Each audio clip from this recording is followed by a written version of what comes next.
there are times where you may have a favorite restaurant, and you eat at that restaurant for years and you love it. And over time, that restaurant starts to lose some of its veneer, lose some of its gloss, lose some of its shine. And the tables get a little creaky and start shuffling around where you got to put napkins under them, and the food starts coming out a little colder than it used to, and the wait staff isn't quite as friendly as it used to be, and you start saying to yourself, "My goodness, I remember when this restaurant was so much better."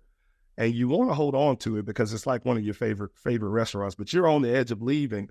And then all of a sudden you drive by one day and you see these magical words on the door or on the marquee that lifts your heart and lights your eyes. And it's this: under new management. And you begin to think with a new hope that this could be something great, because now that new management is going to come in, they're going to fix all the things that were broken, right? Well, the Sermon on the Mount, which hopefully you're in Matthew chapter 5, the Sermon on the Mount, which is found in Matthew 5-7, is a declaration of a new kingdom with new ethics and a new king. It is a declaration that this world has come under new management.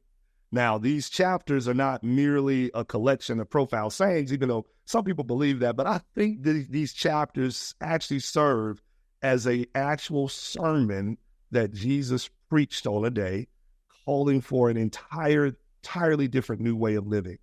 And Jesus introduces a countercultural way of living to us. He tells us that the meek are the ones that are going to inherit the earth. And he tells us that the poor are going to be the ones that live forever. The poor in spirit are going to be the ones that live forever. And so this sermon is ushering in a new kingdom of light and life, and overthrowing the kingdom of darkness and overthrowing the kingdom of death. And in the midst of this groundbreaking message, this earth-shattering message, we find Matthew chapter 5, verses 13-16, where Jesus calls his followers to be the salt of the earth and the light of the world. And he says in Matthew chapter 5, these words: "You are the salt of the earth, but if the salt should lose its taste, how can it be made salty? It's no longer good for anything but to be thrown out and trampled under people's feet. And you are the light of the world. A city situated on a hill cannot be hidden. No one lights a lamp and puts it under a basket, but rather on a lampstand, and it gives light for all who are in the house. In the same way, let your light shine before others, so that they may see your good works and give glory to your Father in heaven." I want to key in on a couple of things this morning. Number one, who is the you in this text? Number two, what does it mean to be salt and light? And number three, how are we to live like salt and light? So who, what, and how? Easy points to anchor into. So let's talk about the who first. The you. Who is the you? And you are the salt of the earth, and you are the light of the world. In other words, who is Jesus referring to? You know, this passage, interesting enough, starts all the way back in chapter 4, where there are people following Jesus, crowds following Jesus, because he's conducting all sorts of miracles and great works and acts, and they follow him to this place, to this mountainside, this hillside. And at this hillside, Jesus goes up the hill, crowds gather and follow, and then he calls his disciples to come closer. He beckons them closer. So envision Jesus and the mass of crowds gather, and then in a smaller circle, his disciples. And so Jesus sits down and he says to that group, "You are the light of the world. You are the salt of the earth." Meaning, Jesus is referring to, when he says you are the salt of the earth and you are the light of the world, he's referring to his disciples, and by extension, all the followers who are to come. But the crowd listening in is the world around them that they are called to be salt for and light for. In fact, what's interesting about this text is that after Jesus has done all of these good things, and then he draws his disciples in a little closer, he's basically encouraging them that the same people that are following me today for the works that I'm doing are going to be the people that are surrounding you for the works that you're doing. And so you have a responsibility to be salt to them, and you have a responsibility to be light to them. And so not only is he giving this encouragement to the disciples, but he's also giving an invitation, right, to the crowds that are gathering, that there's more here than just simply the works that I'm doing, the miracles and the acts. There's more that you can be invited into, that you can become light. You can become salt. And what does it mean to be salt? And what does it mean to be light? Let's use salt to fix our attention on this second question that we have this morning. Salt and light share a common purpose, by the way. That is the sustainment and the enhancement of life. So when you think about salt and you think about light, they are both needed for life to be sustained and for life to be enhanced. But when you think about salt in particular, salt is a preservative. It's a flavor enhancer.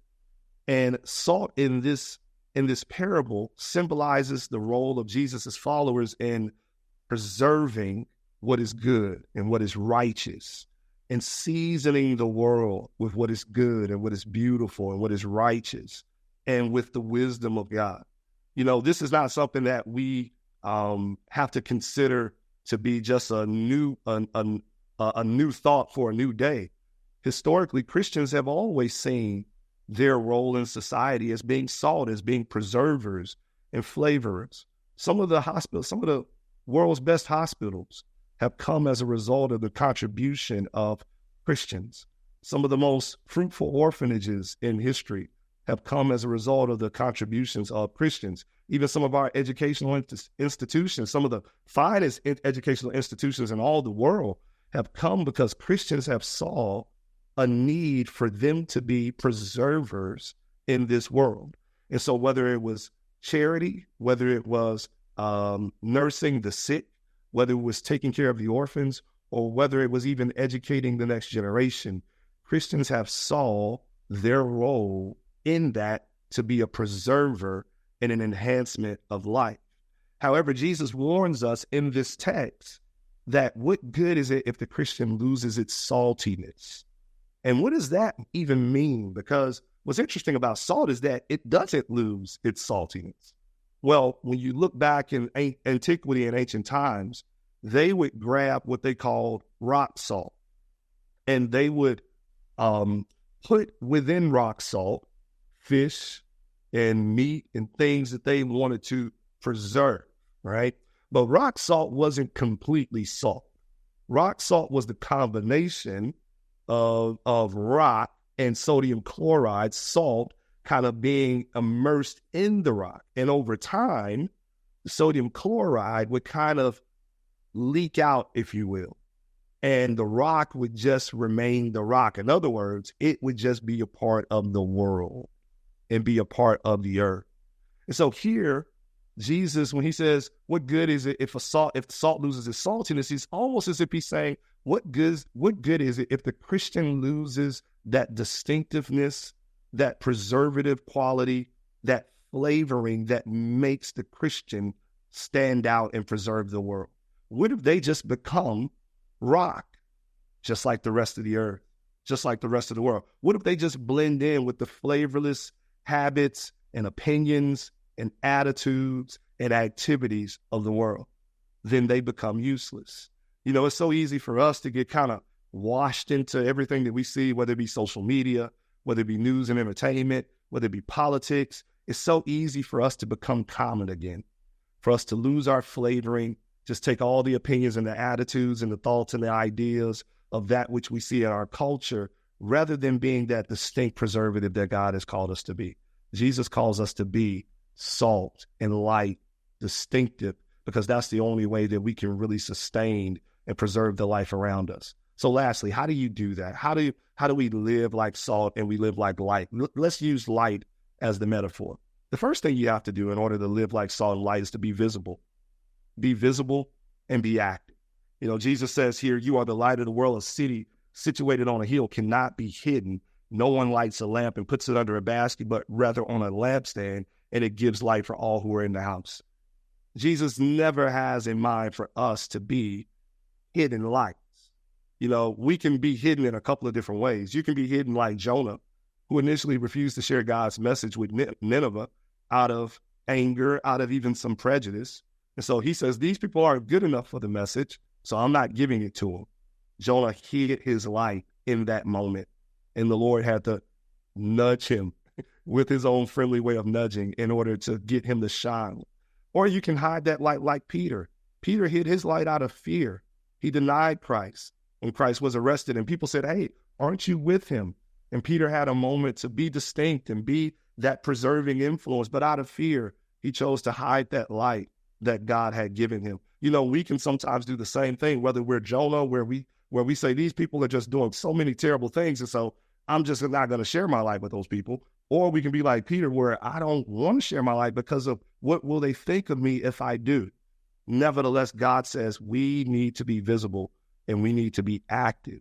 And how are you visible and how are you active? Well, Scripture tells us you are visible and active by doing good works that reflect God's glory. It's one thing to do good works. It's another thing to do good works in such a way that point people back to God. These good works that Jesus is talking about, they point people back to God, and they cause people to give God glory, give the Father in heaven glory for the things that he has done. When you are doing the things that you're doing, when you are participating in Mission Mississippi, when you are volunteering at Vacation Bible School, when you are serving at Gateway Mission, Rescue Mission, those are opportunities not only for you simply to do good things, but those are opportunities for you to do good things. And then when people say, why on earth would you do this for me?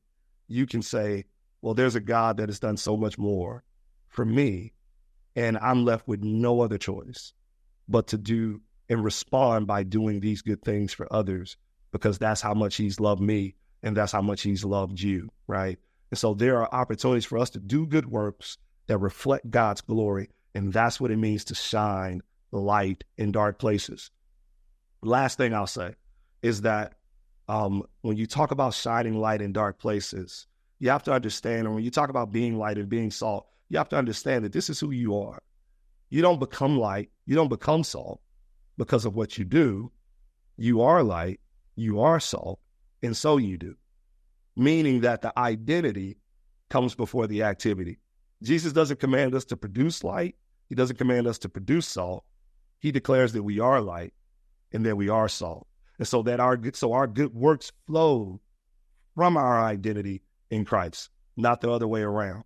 And as children of God, created for good works, according to Ephesians, we naturally shine his light when we live out that identity. You know, I got some lights in my own house. I got some solar lights outside that light my pathway at night. And every morning they recharge. And in the evening, when it gets dark, they have the energy to shine.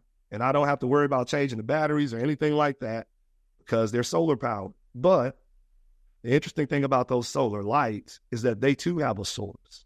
And that source is the sun. And the sun itself just simply shines. It's not powered by batteries. It's not powered by electricity. It's just shine, right? But even the sun, we're told, one day will go out. And why is that? Well, because the sun itself is only sustained by another power. And that power is God, the true light. That power is the Son, the Son of God, Jesus Christ. And it's that Son that gives us as lights power. And so we must remain connected at all times to that sun in order to shine brightly. You know, if we turn our gaze away from the sun and we turn our attention and our focus and our heart away from the sun, then it will become increasingly difficult for you to shine and be salt.